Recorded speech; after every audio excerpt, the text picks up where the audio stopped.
behold, the day is coming for Yahweh, when the spoil taken from you will be divided among you. Indeed, I will gather all the nations against Jerusalem to battle, and the city will be captured.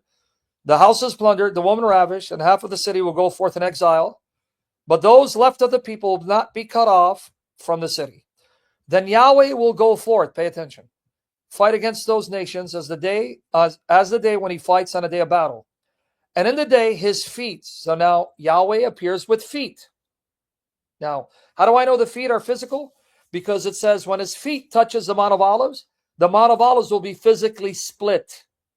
So Yahweh has feet that physically split the Mount of Olives in half, which is in front of Jerusalem on the east, and the Mount of Olives will be split in its middle from east to west by a very large valley, so that half the mountain will move toward the north, the other half toward the south, and you will flee by the valley of my mountains, for the valley of the mountains will reach to Azil. Indeed, you will flee, just as you fled from before the earthquake in the days of Uzziah, king of Judah. Now who's coming? Then Yahweh my God will come with all the holy ones with him. But where is he coming to? The Mount of Olives. He will land with his feet split in half, right? And who's coming, brother? Right here? Yes, it would be Yahweh. With his holy ones, right? Now this is where you're supposed to take him. That's where you're going to take him. Acts 1:9-12. And after he had said these things, he was lifted up while they were looking on, and a cloud received him out of their sight. And as they were gazing intently into the sky while he was going, behold, two men in white clothing stood beside them. They also said, Men of Galilee, why do you stand looking toward heaven? This Jesus, who has been taken up from you into heaven, will come in just the same way as you have watched him go into heaven. Notice, physically he went into a cloud, disappeared, right? Yes. That means a cloud will appear and he'll physically descend to where he left, right? Yep. But where did he leave from? Then they returned to Jerusalem from the mount called Olivet. He left from the Mount of Olives.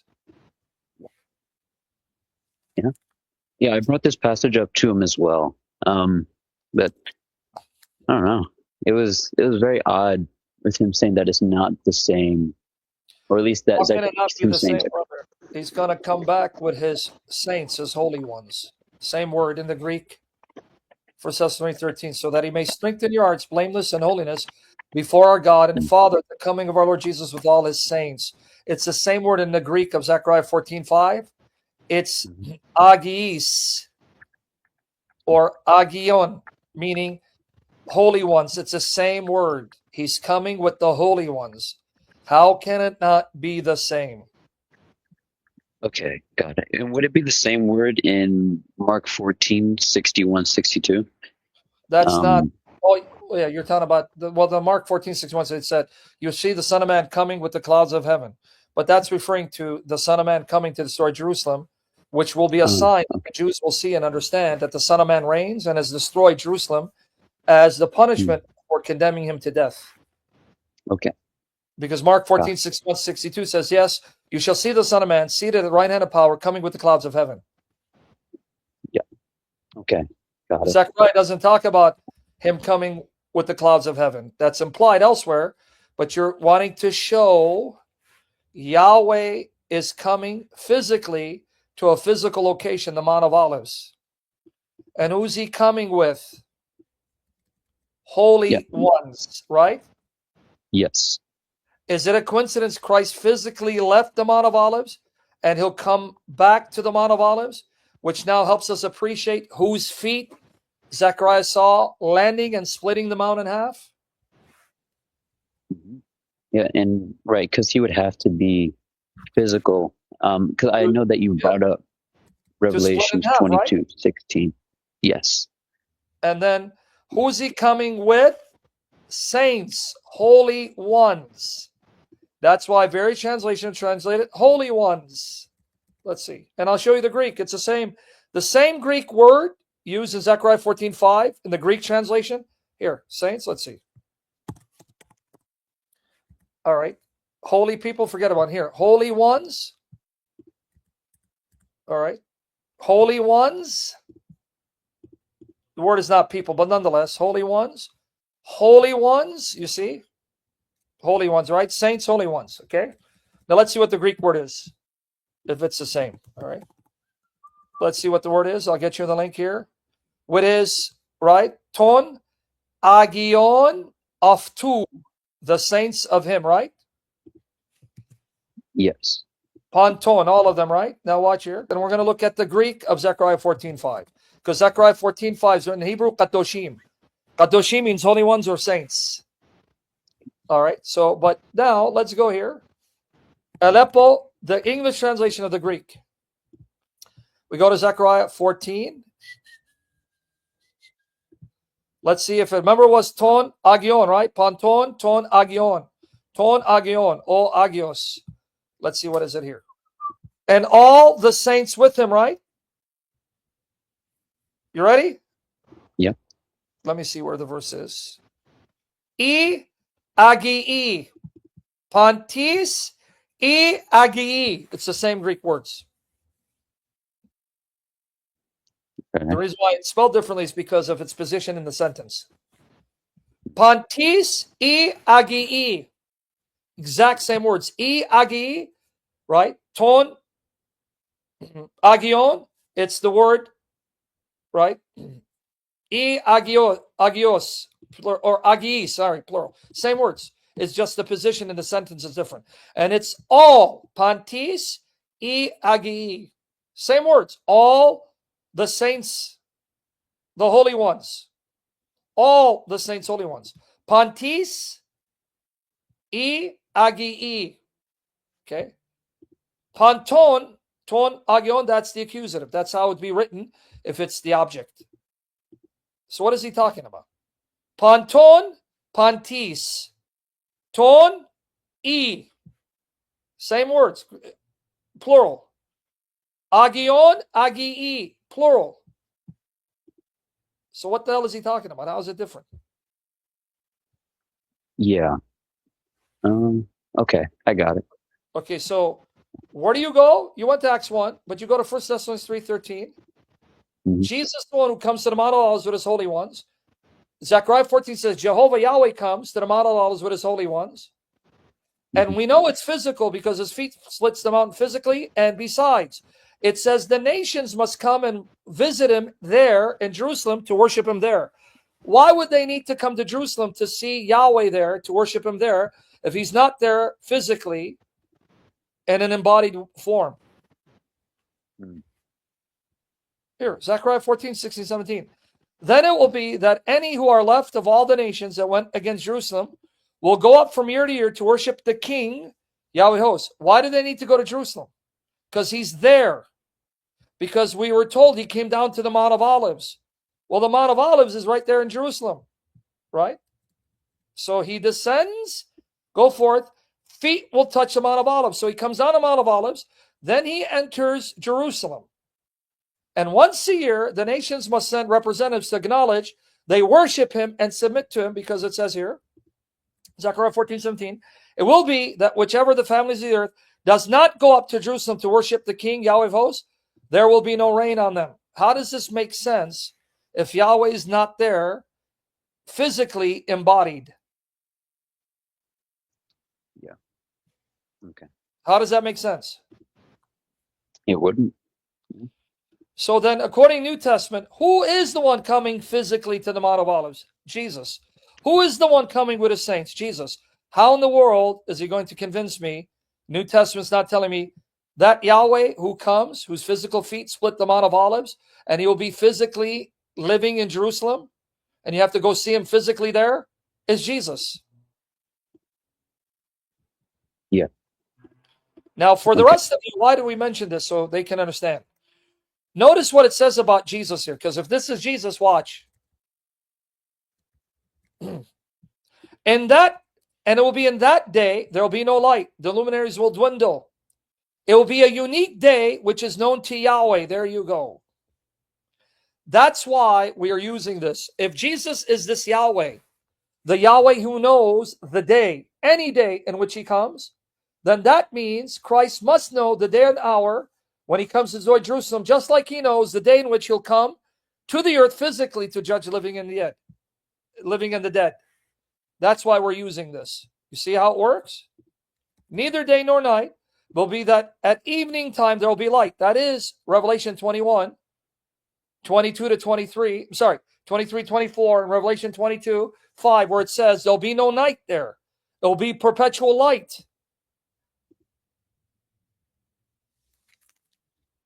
You see? Yeah. So Understood. everyone got it. You see it now. I wanted to make sure they're getting it. If Jesus is this Yahweh, according to New Testament, well, this Yahweh knows that day. It's known to him. That means, by extension, Christ as Yahweh knows any and every day in which the Father points him to come. Like when he came to restore Jerusalem, 70 AD, and will come and descend to the earth to reign on earth, judge living and dead. That's why we're using this.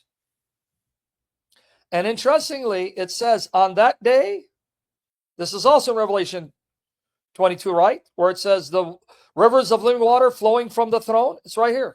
And it will be in that day that living waters will flow out of Jerusalem. Well, didn't Revelation 22, 1 and 2 say he saw the river of living water flowing from the throne of God and of the Lamb?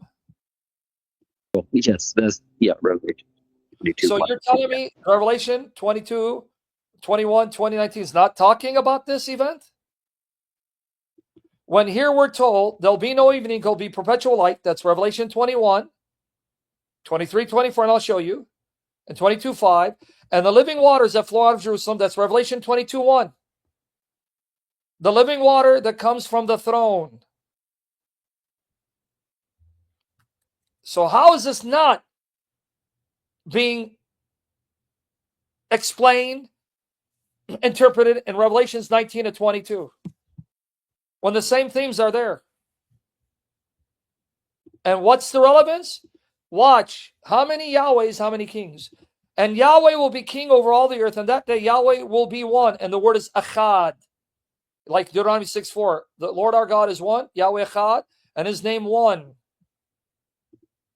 So how can Jesus be King of kings, Lord of lords in heaven, and come reign as King of kings, Lord of lords on earth, when we're told Yahweh alone is the king of all the earth? Now, you want more proof? This is Revelation. Let me know. I said, if he doesn't accept, you're wasting your time. Note the two things we read here, right? Okay, note the two things. Let me just go here. Hold on. Let me show you. We're going to look at Zechariah 14, 7 and 8. And we're going to look at Revelation. Okay, let's see. How in the world is he saying, no, it's not here? Let's see if Revelation is now picking up this theme and further elaborating it and explaining it in a new context with Christ coming and the Jews' rejection of Jesus. That's why you can't stay with the Old Testament. You must go to New Testament to have it explained to you how the Old Testament is now to be fulfilled in light of Jesus' incarnation and the Jews' rejection of Jesus. Remember that. Do not stay with the Old Testament. Go to the New Testament to see how these prophecies will now be fulfilled in light of Christ becoming flesh and the Jews rejecting him. They won't be fulfilled in the exact same way. Okay, watch here. Because the Jerusalem that he's going to dwell in is the heavenly Jerusalem that comes down. Here, let me show you. And it will be a unique day, which is known to Yahweh, neither day nor night, but it will be that at evening time there will be light. Keep this in mind. It will be in that day that living waters will flow out of Jerusalem, half of them toward the eastern sea, the other half toward the western sea. It will be in summer as well as in winter. Okay. No day and night, because there'll be perpetual light, and living waters flow out of Jerusalem.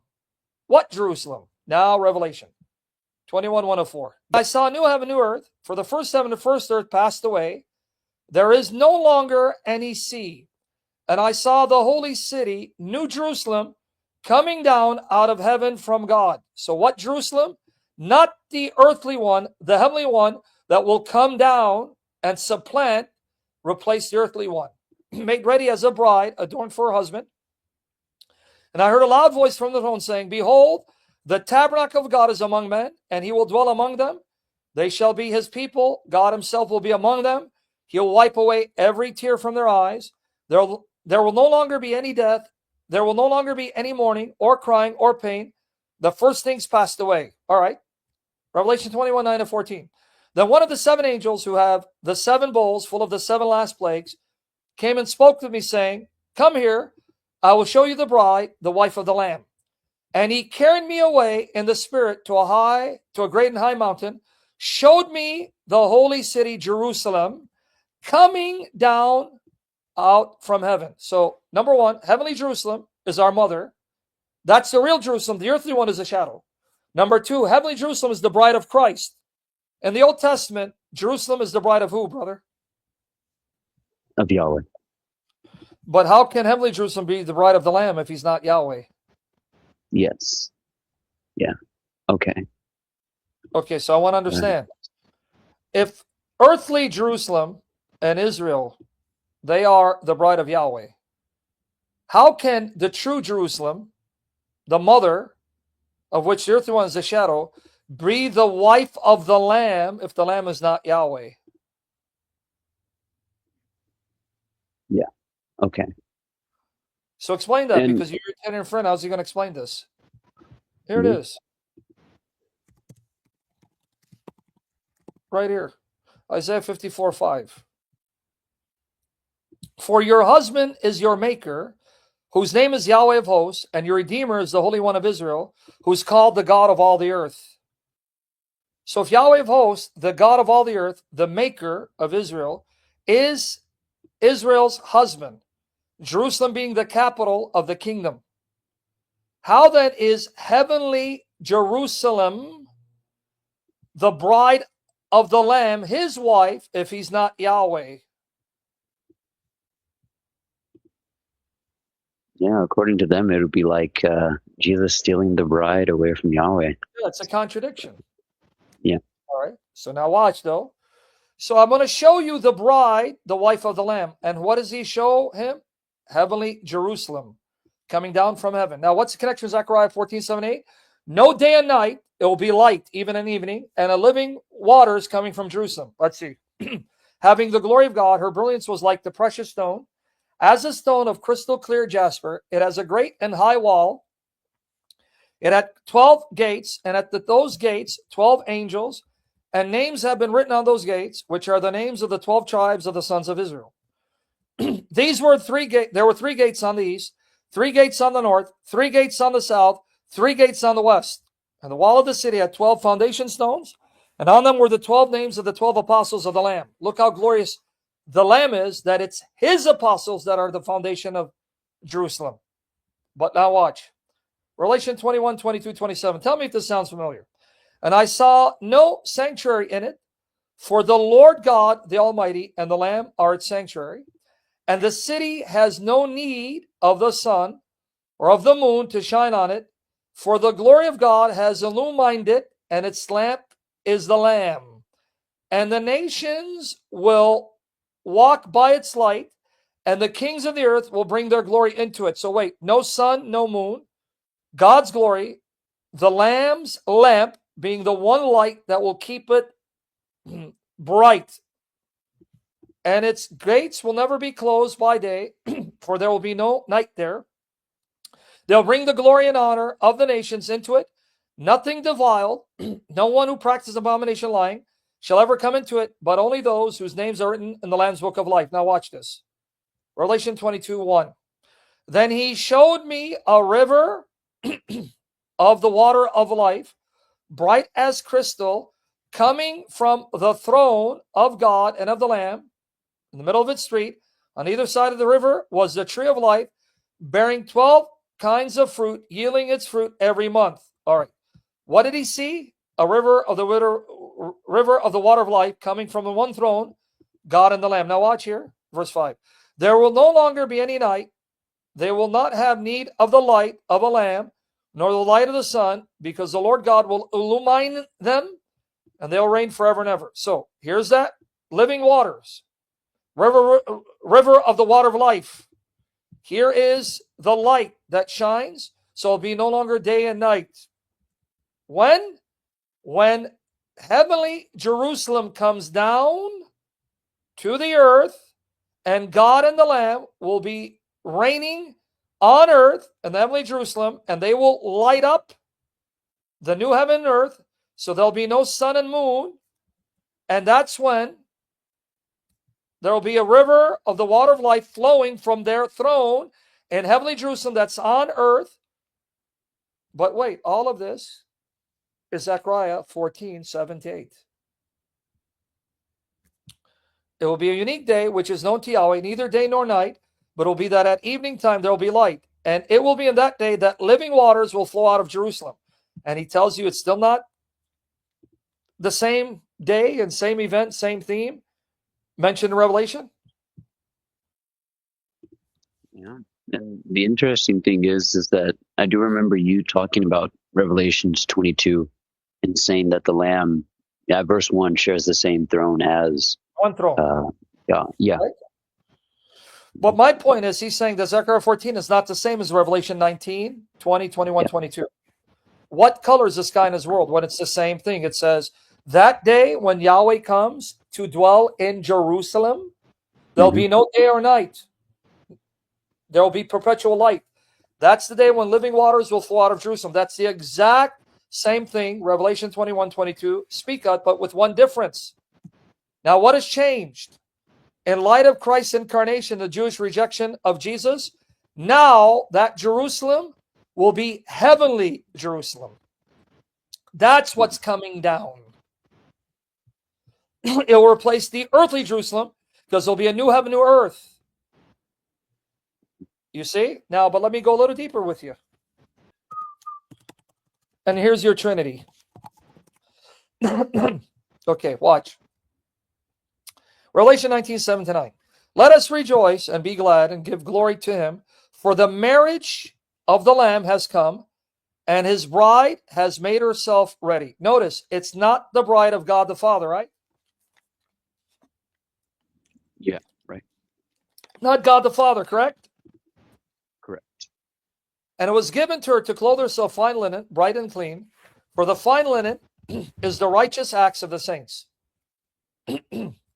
Then he said to me, write, blessed are those who are invited to the marriage supper of the Lamb. And he said to me, these are true words of God. All right, let's see what the bride is.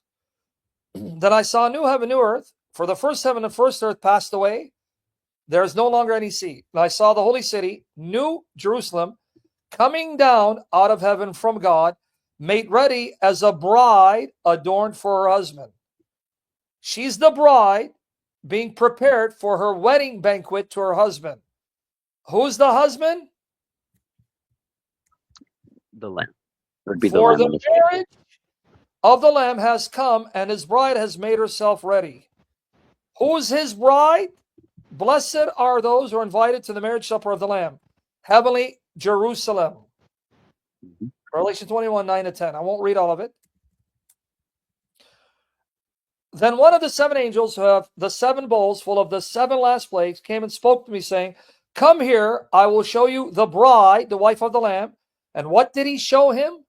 As the Holy Spirit took him to a high mountain, showed me the holy city, Jerusalem, coming down out of heaven from God. But the Old Testament says Jerusalem, Israel, is the bride of Yahweh. Isaiah 54:5. For your husband is your maker, whose name is Yahweh of hosts. And your Redeemer is the Holy One of Israel, who's called the God of all the earth. So the God of all the earth, the creator of Israel, he is the husband of Israel, of Jerusalem. But this is earthly Jerusalem. Earthly Jerusalem is nothing in comparison to heavenly Jerusalem. Paul in Galatians 4:21-31, specifically 24:25 says, earthly Jerusalem is Hagar. It's useless, rejected. He says, heavenly Jerusalem, Jerusalem above, she's our mother. And Hebrews 12:22-24 says, heavenly Jerusalem is where God dwells, angels dwell, Christ dwells, saints live until it comes down. How can a creature who is not Yahweh God be the husband of the true Jerusalem that will come and supplant the earthly one? How's that possible?